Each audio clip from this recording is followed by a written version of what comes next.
Hello everyone, this is Abigail Borello with Sparkle and Shine Guidance. Today I'm talking about the last quarter moon in Cancer.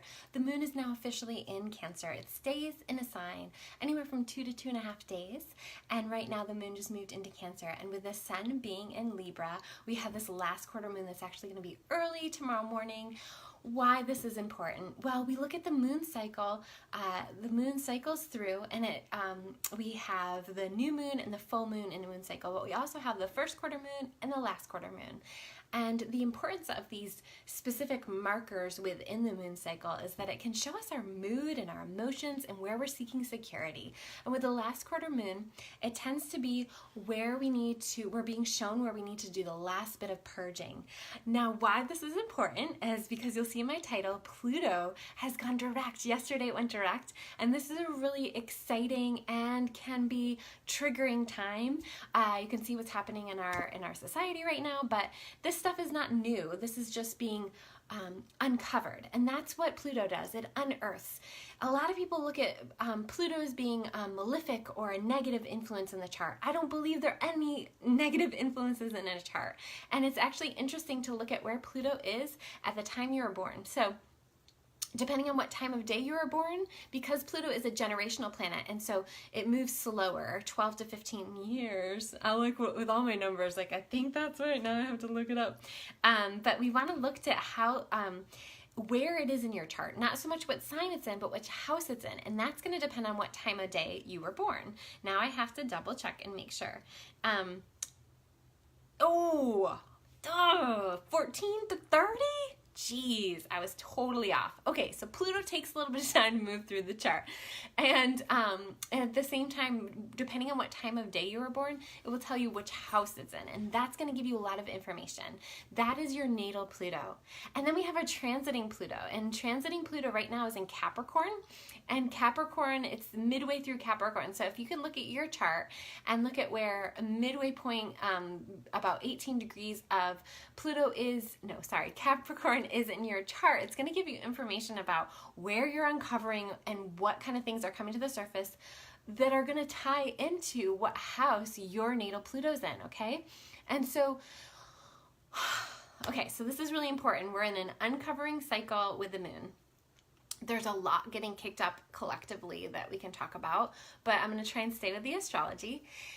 With the moon in Cancer, it's a water sign, and Pluto also is the ruler of Scorpio, which is a water sign. And then we also have Venus, which is going to be going retrograde in Scorpio. So we have the ruler of Scorpio, Pluto, going direct, and then we're preparing, and actually Venus is in the very degree that it's going to go retrograde today, and it will actually start its retrograde on Friday, which is the day that rules Venus.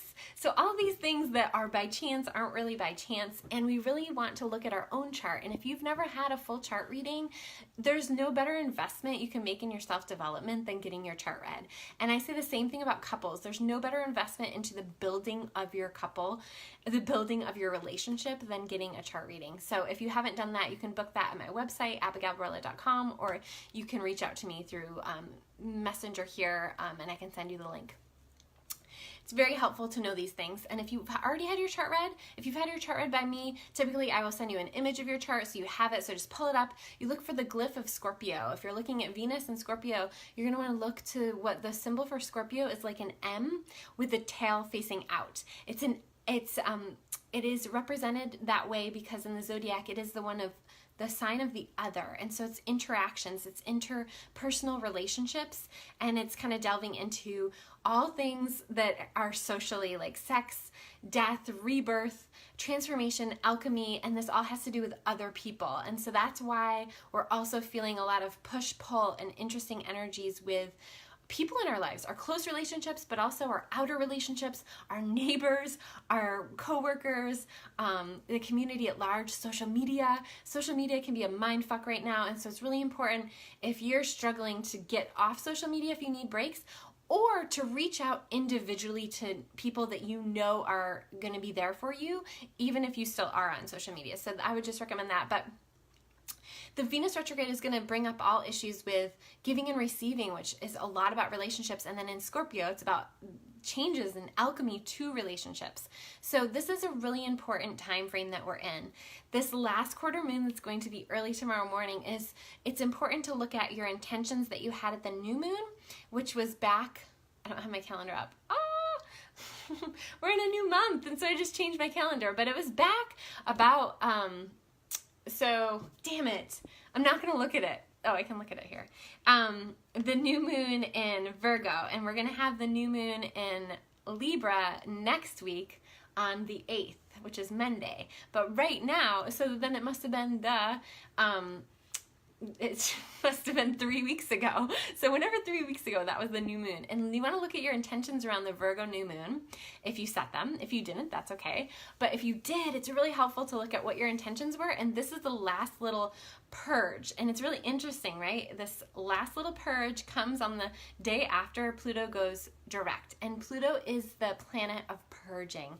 It is not a negative planet, but it does bring things out, and it brings things to the surface to heal. I often talk about Pluto as the ruler of Scorpio, and Scorpio is the mascot of Scorpio is the scorpion, and it's in the scorpion's tail that the poison is, and it's when that poison gets purged out, that is Scorpio, that is Pluto. It's not the poison itself, it's the purging of the poison, okay? So it's really important to remember that. A lot of astrologers have very negative, I should say some astrologers have a very negative opinion of Scorpio, of the 8th house, of Pluto, and I think it's really important to think about what this means for you. If you can look at your chart and see where your natal Pluto is, it gives you lots of good information.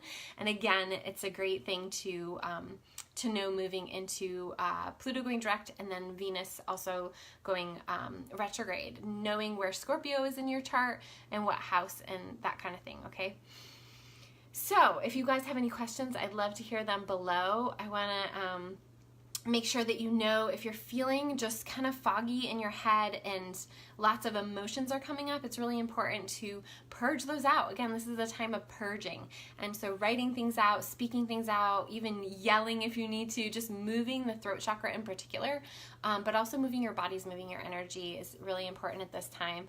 And this is a great time to work with me. I offer individual healing sessions, distance through Zoom. I also offer astrological chart readings for individuals and couples, and I offer a package of both the intuitive healing and the astrological healing, and those are over an amount of time, typically 5 or 6 weeks, and you get to study with me and also do the individual work, and it's really, really helpful for just this time period that we're in. Jupiter has been in Scorpio this whole last year, and it's really it's a call to action to the healers and to people who are willing and wanting to step into their power around healing work. And I've seen so many people do amazing work this year, and it's super exciting to see where they're gonna go now in the fall when Jupiter moves into Sagittarius. That's when we're all gonna just see everybody taking off.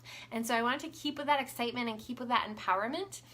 And if you're interested in studying either astrology or intuitive healing, definitely reach out to me.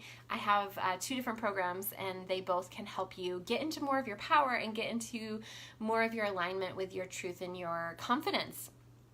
There are so many amazing healers out there that don't even know that they're healers, and so now is the time to just listen to that call if you're feeling ready to step up. And for those of you that already are stepping up, thank you so much and speaking your truth. And it's really important at this time to just stay in our power and stay together and not let anything come and separate. And so when I say that, I mean there's a lot of animosity or ways of doing things that people are saying are wrong, or people are saying that there's a better way to do things.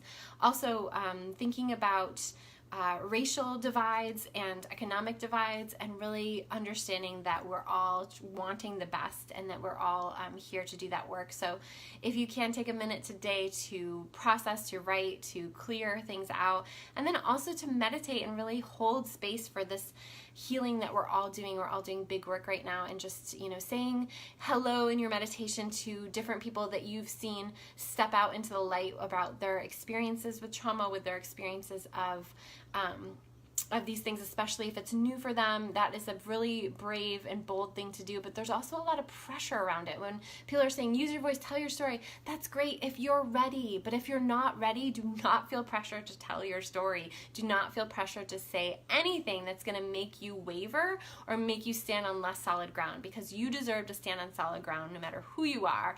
And if you don't feel that way right now, please reach out to me either through message or through setting an appointment up. So I hope you guys have a beautiful day. Take care. Bye.